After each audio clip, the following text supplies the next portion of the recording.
opening remarks might be a bit too long, so in order to save time, I will stand on existing protocols and just jump right into it. A very good afternoon, ladies and gentlemen. I'm honored to address this distinguished gathering at the Agora Policy Forum, a platform that fosters dialogue on policy imperatives for national and global progress. Today, I will speak on Nigeria's foreign policy at a time of global uncertainty, which has profound implications for Nigeria, Africa, and the broader international system. We're gathered here at a time when the international order is undergoing significant transformation. Geopolitical tensions, economic realignments, daily tariffs and trade wars, security threats, climate change, and technological disruptions are reshaping the global landscape in ways that demand strategic recalibration from all nations. Traditional assumptions about democracy and markets are being questioned by state and non-state actors. As Africa's most populous country and a key economic and diplomatic actor, Nigeria must protect and promote our values and commitment to democratic freedoms and the celebration of diversity as we navigate these new complexities with foresight, pragmatism, and resilience. First, I will outline how we understand the global context and how it shapes our diplomacy. I will then outline the foundational principles of our foreign policy. Finally, I will reflect on the broader responsibilities we all share to develop and implement a diplomacy fit for purpose in a world where uncertainties too often seem to mask more hidden opportunities. So, global context. The post-Cold War consensus that shaped global governance for the past 3 decades is increasingly fracturing. The resurgence of great power competition, the fragmentation of multilateralism, and the proliferation of regional conflicts have created a more unpredictable world than ever in our post-independence history. The war in Ukraine has reshaped energy markets, disrupted supply chains, and exacerbated food insecurity, particularly for developing economies such as ours. Conflict in Sudan and the Sahel has illustrated the limits of the old rules-based order as new state and non-state actors flex influence in areas of chronic instability. The global economy is experiencing persistent inflationary pressures, debt crises in emerging markets, and the reconfiguration of trade partnerships. The rise of new technologies from artificial intelligence to digital currencies introduces opportunities and challenges for economic governance and national security. Climate change continues to pose an existential threat, with Africa disproportionately affected despite contributing the least to global emissions. In this context, Nigeria's foreign policy must be dynamic. It must ensure that our national interests are protected while we remain a responsible and engaged member of the international community. And above all, foreign policy must be efficient. If diplomacy is war by other means, the terrible costs of conflict must at least partially be a measure of diplomatic failure. We should invest in capacity and exhaust all available avenues because the alternatives are much worse.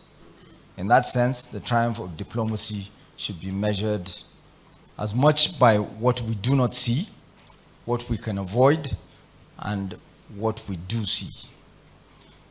To take examples from our history, we still reference, and rightly so, the sacrifice Nigeria made in Liberia and Sierra Leone in the 1990s, but not so much the efforts through public diplomacy back channels, direct engagement, third-party involvement, the balancing of principle with practical detail, all tricks in the diplomatic toolbox that led to the transfer of power in the Gambia without a drop of blood spilled. Tragedies avoided are more easily forgotten than sacrifices made. For this reason, we need to be reminded, even in a transactional world, that diplomacy should take the lead. It is always better to talk. We do not always deliver perfect outcomes, especially where those areas of common interest and good faith are narrow, where one side may face particular local pressures that trump what partnership might deliver. Realistic outcomes are shaped by realistic expectations. We see the existing order deconstructing. It was an order that did not present a level playing field for Nigeria and Africa in terms of access to financing and markets and the tools to facilitate peace, prosperity, and opportunity. As that order breaks down, what follows is much less clear. It is our responsibility as the region's key power to be a voice for Africa, to play our part in helping create a modern and dynamic order that reflects our national and shared interests. And that responsibility is fundamentally diplomatic. Securitization shifts thinking from strategic to tactical, to a reduction in the space for dialogue, compromise, and maneuver. Security, more than ever, tilts towards hardware and technology. Security so diplomacy at its best is a very human process of interaction. Of course, a strong defense capability and the unspoken jeopardy it carries can be significant assets in negotiation. And there are moments when diplomatic routes have failed, that national interest must be defended by force. But sequencing is everything. Lives and livelihoods depend on it. So moving on to core pillars of Nigeria's foreign policy in the contemporary era, Nigeria's foreign policy has traditionally been anchored on Africa as the centerpiece, supported by non-alignment, economic diplomacy, and global multilateralism. While these principles remain relevant, they must evolve to reflect the realities of our time. I'll outline 4 strategic pillars that define Nigeria's foreign policy approach in this period of global uncertainty. 1, strategic autonomy in a multipolar world. As global power shifts towards multipolarity, Nigeria must assert greater strategic autonomy in its international engagements. We're strengthening our bilateral relations with emerging powers such as China, India, Brazil, while maintaining constructive partnerships with the United States, the European Union, and traditional allies. We aim to ensure that Nigeria is not merely a passive actor in global affairs, but an active shaper of outcomes that align with our national interests. 2, economic diplomacy and sustainable development. With the increasing volatility in markets, Nigeria is prioritizing economic diplomacy to attract foreign investment, enhance trade partnerships, and secure development financing.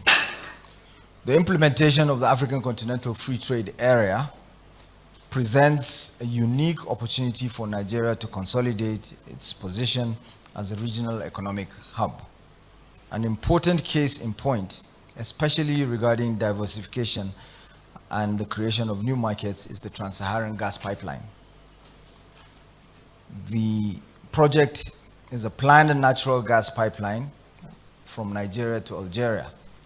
Then you have the Nigeria-Morocco gas pipeline, which has been renamed the African Atlantic Gas Pipeline, a 5,600 kilometer long pipeline project that aims to transport natural gas from Nigeria to Morocco, potentially connecting to the European gas network via the Maghreb-Europe gas pipeline.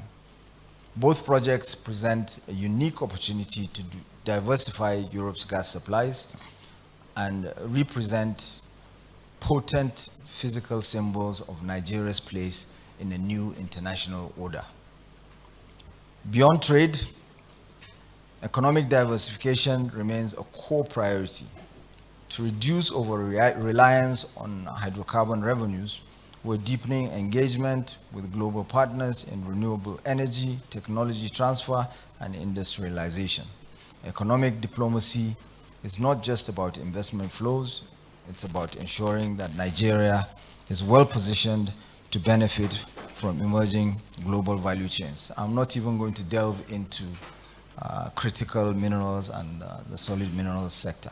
So, three is security and regional stability. Nigeria's security challenges, particularly terrorism, banditry, and piracy, cannot be addressed in isolation. Our foreign policy recognizes the transnational nature of security threats, necessitating a robust regional and international approach. Through ECOWAS, we have spearheaded initiatives to counter military takeovers and support democratic consolidation in West Africa. The Multinational Joint Task Force remains a critical mechanism in the fight against terrorism and insurgency in the Lake Chad Basin. MNJTF is a clear example of a homegrown African solution to an African problem that other partners can key into. With the proper framing and preferred solutions, such an approach is invariably more effective than exogenous strategies from abroad. Maritime security in the Gulf of Guinea has been significantly enhanced through Nigeria's Deep Blue project and regional coordination with the African Union and international partners. Under the Tinubu administration, no single piracy incident has occurred in Nigeria's territorial waters.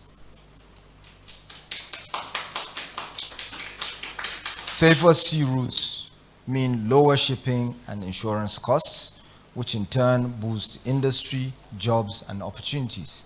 At a time when global security alliances are shifting, Nigeria will continue to reinforce its defense diplomacy, intelligence sharing mechanisms, and peace contributions to promote regional and international stability.